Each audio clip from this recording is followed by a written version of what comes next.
May 28th, 2020. Tonight begins the Jewish festival of Shavuot. Shavuot, as Christians know it, is Pentecost occurs 50 days after the onset of Passover. It commemorates for the Jewish people the giving of the Torah on Mount Sinai more than 3,200 years ago. After receiving freedom, after the escape from Egypt, it would be that we as a people would learn that freedom has to have structure and limits. The 10 Commandments were meant to show us not only a respect for God, not only a respect for our parents, and not only a respect for the Sabbath or Shabbat, but also to outline the basic categories of shared human existence. The basis of this covenant was that we must respect one another, and that our freedom ends where someone else's freedom begins. The classic case of this in philosophy or in law is that one cannot yell out fire in a crowded theater, especially when there's no fire, because doing so might be, someone could say, this is an expression of my freedom of speech or whatever, but the moment that it could hurt someone else, that people could be trampled getting out of the theater, that's where there is a limitation. Now, I would say that from the very beginning, Judaism stressed the collective nature of society. As a nation, we were traveling towards the promised land, again, as a nation. It would be a long journey for us. It would take us 40 years, but the rules were clear.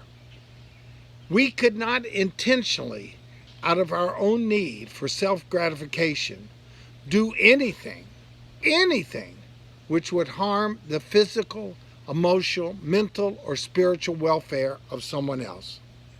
Of course, the relevance of this is obvious.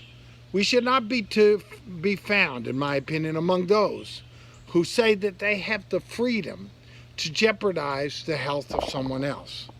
As a group, we should willingly social distance, and we should willingly wear masks when in public. We realize that consciously being apart from others not only causes a sense of what in Yiddish is called spilkus, which means impatience and restlessness, and it causes a desire to get out and do stuff. But it also, we realize, causes a sense of isolation, loneliness, and uncertainty.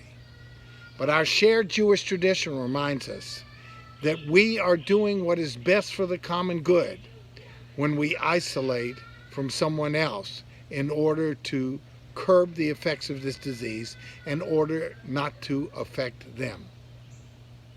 The Torah notes that after we received the 10 Commandments, we continued on our journey. Again, we did not know how long it would take or what twists and turns it entail. But we understood that with mutual respect, and we understood that with dedication to one another, with a love for God, we would make it to the promised land. So now our community, like the entire world, is on a journey that at times might seem to be treacherous. It is filled with uncertainty, and we may not know when or where the twists and turns will appear. But I want to remind us of something.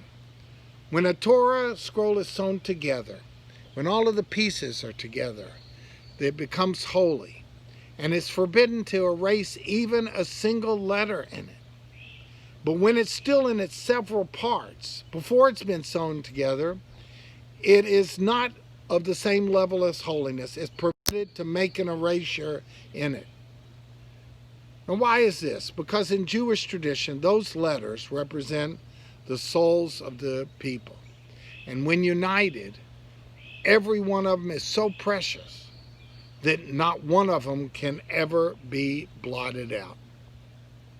So finally, my dear friends, rest assured that we as your rabbis are here for you. We will be like the leaders, or we want to be like the leaders of the Israelites so long ago. Here to remind all that although this journey may take time, God will indeed bless us on our way eventually enabling us to reach the promised land. For us, the promised land will be a return to health for all, and a safe to return to being together as a people in our congregational home. So I also just want to make a few comments about the fact that Hank Brodt last week closed his eyes for the last time. Over the past 15 years, my personal relationship with him, as well as that of the congregation, has been nothing short of amazing. What he brought to our congregation, both to children and to adults, was truly extraordinary. The basic outlines of his life were well known. He survived 5 Nazi concentration camps and was liberated on May 6, 1945. What was less known was the fact that after coming to the United States, Hank was drafted and served in the U.S. Army in Korea. Some have asked me whether or not he died of COVID. The answer is no. It's very sad to me personally that he died alone because of our inability to visit him. But the cause of his death was the fact that he was a 94-year-old man with what I would call systems failure. Hank lived such a wonderfully full life. Until 2 years ago, he was still playing tennis 3 times a week, and when he was in his 80s, he used to challenge teenagers to push-up contests. More than that, I'm absolutely convinced that it was characteristics such as these, and others, which kept him alive throughout his incredible life. So I want you to know that a week from Sunday, on June 7th, we will be holding a memorial service for him, for Hank, at 1 p.m. We will be joined by people all over the world, from Israel to the United States, to all over the United States. The chief cantor of the IDF, Shai Abrahamson, will be chanting. Yevgeny Kutik, the violin maestro, will be playing Ovim Pripachik, I believe. The head of the March of the Living will be speaking. Other dignitaries will be speaking. Of course, we'll hear from his families, and of course, I will share my feelings about my good friend and teacher, Hank Brodt, who I will miss, and I am missing terribly. So as I conclude today, I just want to wish everyone at this time of Shavuot, and as we approach Shabbat, as we approach this time of the season of the giving of the Torah, may it be God's will that we will all be blessed with learning, that we will all be blessed with a sense of contentment, a sense of shalom, of peace, and above all, health. This past week, the United States marked a milestone in that more than 100,000 of our citizens who were alive 3 months ago have now passed away due to this terrible virus. Again, may God bless you. May God bless all of us. May God bless the United States and the planet with health, healing, and peace. Shabbat Shalom and Chag Sameach.